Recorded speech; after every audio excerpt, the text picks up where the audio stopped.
Sultan Harun al-Rashid memamerkan koleksi telur terkeren di dunia, tapi ekspresi bosannya mengatakan segalanya. Tiada yang bisa membuatnya terkesan. Telur emas, permata, pualam, semua ia punya. Namun tak satu pun mampu membuat sang sultan sedikit pun merasa terkejut atau terhibur. Sang sultan murka, cari telur paling mengejutkan. Siapa berhasil? Peti emas menanti. Seisi istana gempar mencari tanpa henti. Semua berusaha tapi gagal.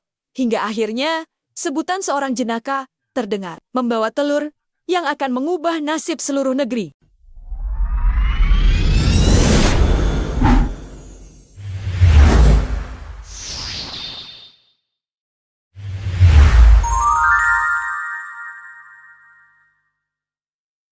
Sultan Harun ar-Rasyid memiliki hobi baru, mengoleksi telur. Tapi bukan sembarang telur. Ia punya telur pualam, telur emas murni, dan telur yang dihiasi ribuan permata. Pagi itu, ia memandangi koleksinya yang luar biasa dengan wajah bosan. "Aku bosan," seru Sultan melempar kemocengnya.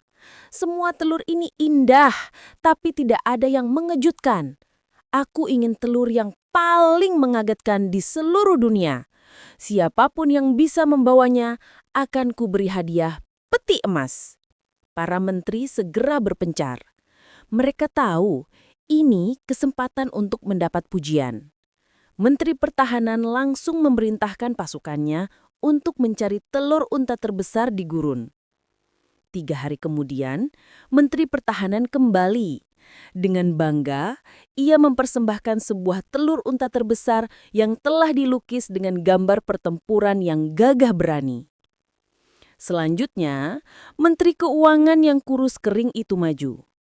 Ia terengah-engah sambil mendorong gerobak berisi telur yang terbuat dari emas padat. "Ini telur terberat di dunia, Paduka. Sangat mengejutkan, bukan?" Sultan menghela nafas pasrah. Habiskah orang cerdas di negeriku? Matanya lalu tertuju pada Abu Nawas yang sedang mengamati dari sudut. "Abu Nawas, kau pasti punya ide. Beri aku telur yang paling mengejutkan." Abu Nawas tersenyum dan membungkuk. "Tentu, Paduka, hamba bisa memberi Paduka telur yang paling mengejutkan. Tapi hamba butuh waktu 1 jam. Sebuah tenda kecil di tengah ruangan ini dan seember air mendidih." Sultan yang sangat penasaran menyetujuinya. Sebuah tenda kecil didirikan di tengah ruang singgasana.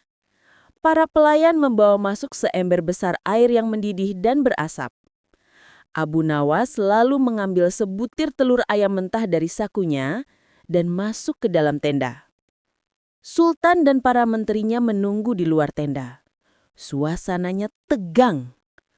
Apa yang akan dilakukan Abu Nawas di dalam sana dengan air mendidih dan sebutir telur? Tiba-tiba, dari dalam tenda terdengar suara yang sangat aneh. Itu suara Abu Nawas, tapi dia tidak sedang bicara. Dia berkokok. "Pok, pok, pok, pok, pok, pok, pok, pok." Setelah beberapa saat berkokok, terdengar suara pluk yang keras diikuti suara desahan lega dari Abu Nawas.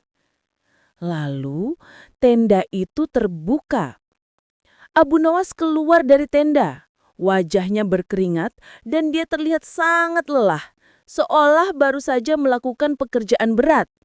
Di tangannya yang terulur ada sebutir telur ayam rebus yang masih panas dan mengepul. "Ini hanya telur rebus," teriak Sultan. "Mana kejutannya?" Abu Nawas tersenyum tenang. Dengan segala hormat Paduka Sultan, Abu Nawas berkokok seperti ayam lalu bertelur. "Adakah telur lain di dunia yang lebih mengejutkan dari ini?"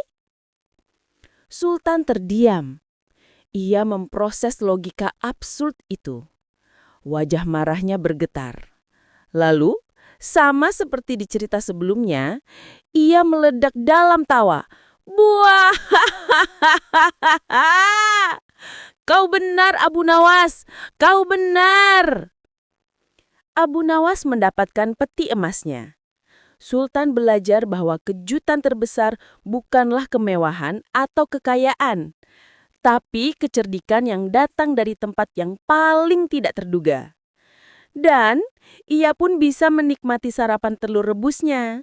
Jangan lupa untuk subscribe untuk melihat kelanjutan ceritanya dan cerita lainnya.